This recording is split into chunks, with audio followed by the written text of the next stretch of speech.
Existe base bíblica para o dogma da maternidade divina? Sim, existe. Quais são essas bases bíblicas? Nós temos aqui o destaque de Lucas, capítulo 1, versículo 43, onde é utilizado o termo Senhor, Kyrios, em grego, que na Bíblia trata-se de um nome divino.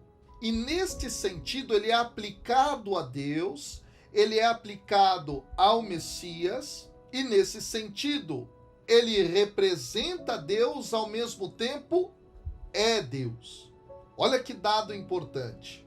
O Filho representa o Pai enquanto Messias Rei, ao mesmo tempo que é chamado de Senhor e, portanto, Deus.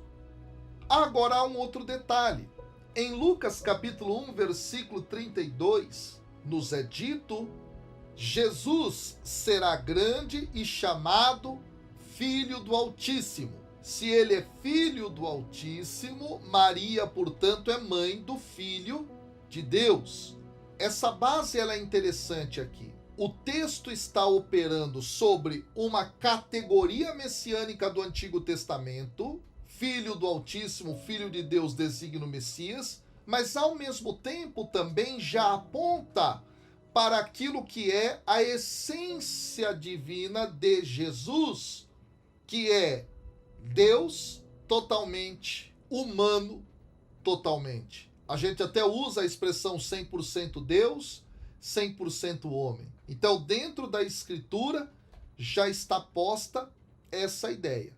Agora vamos avançar um pouco mais. Mateus capítulo 1, versículo 23, retomando Isaías 7,14, nos diz lá: eis que uma virgem conceberá e dará à luz um filho, que será chamado Emanuel, que significa Deus conosco. Jesus, portanto, é o Deus conosco.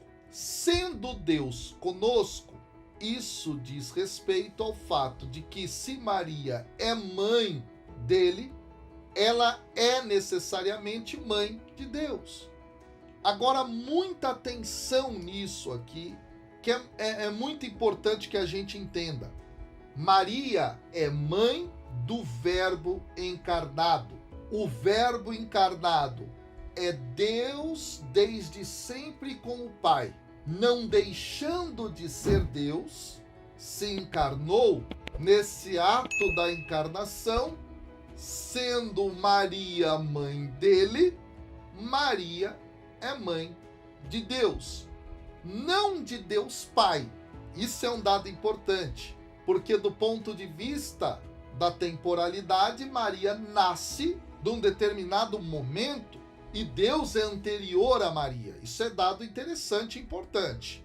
No caso, Maria é mãe do Verbo encarnado. Isso é fundamento de fé aqui, e é importante que você tenha essa clareza. Agora, uma vez que eu nego que Maria é mãe de Deus, no caso do Verbo encarnado, eu estou negando a divindade de Jesus. E negar a divindade de Jesus é uma heresia muito complicada. Ao afirmar Maria como mãe de Deus, o que está posto aqui é uma cristologia. Jesus é 100% homem, mas também é 100% Deus.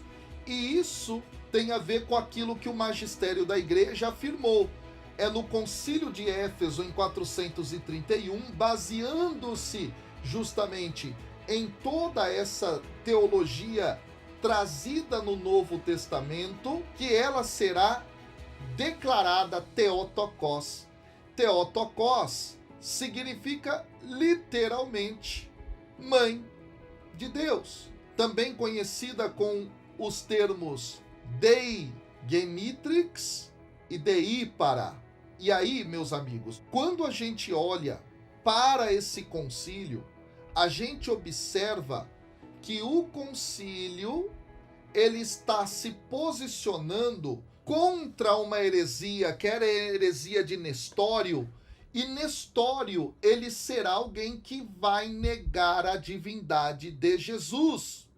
E São Cirilo, escreve uma carta para Nestório, e nessa carta ele diz assim: eles, os santos padres, não duvidaram em chamar a Santa Virgem de Theotokos, porque nasceu dela o Verbo segundo a carne.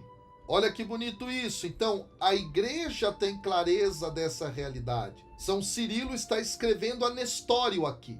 Esse DH que você está vendo na tela é Denzinger Hühnermann. Denzinger Hühnermann é uma obra na qual você encontra as definições da fé.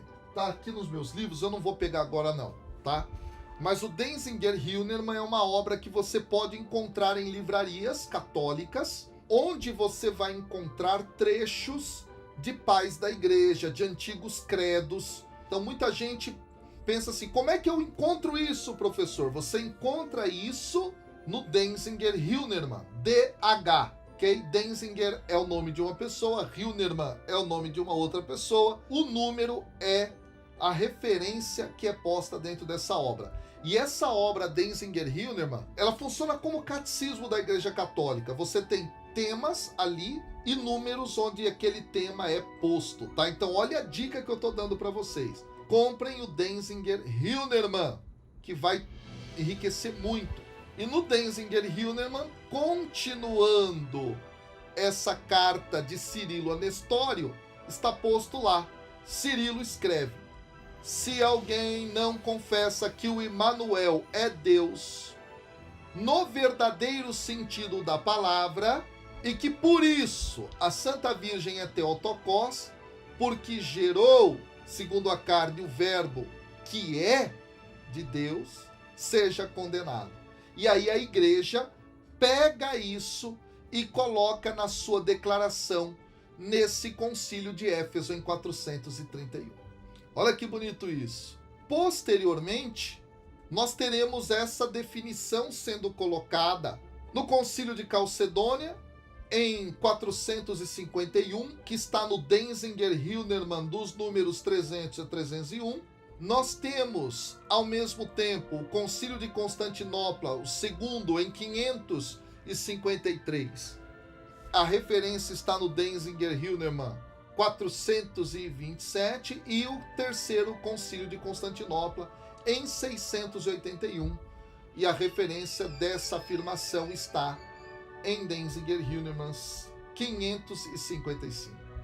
Certo? Ao mesmo tempo, é interessante nós percebermos, pessoal, que não apenas esse dogma se faz presente na fala e nos argumentos dos grandes teólogos, mas também está no meio do povo. Nos primeiros séculos, para vocês terem uma ideia, o termo Theotokos, ele já era usado por diversos cristãos, porque eles, antes da afirmação dogmática, queriam fazer uma contraposição a cultos pagãos que declaravam vários deuses diferentes daquele Deus verdadeiro. Muitos deuses nasciam de deusas mães. Então, por exemplo, na antiguidade tinha a deusa mãe Cibele, tinha a deusa mãe Ishtar ou Astarte. Existia uma deusa egípcia chamada Ísis, e essa deusa egípcia era chamada Theotokos,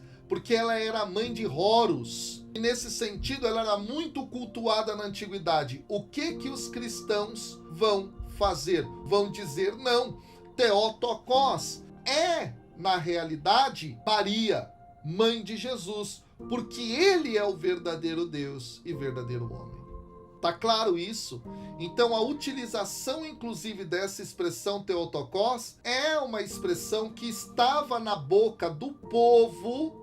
O povo já havia assumido essa expressão. E é muito bonito pelo fato de que essa expressão ela já vai aparecer numa súplica antiga, que é datada entre o século III e o século IV, que é dirigida a Maria, o famoso Subtum Praesidium.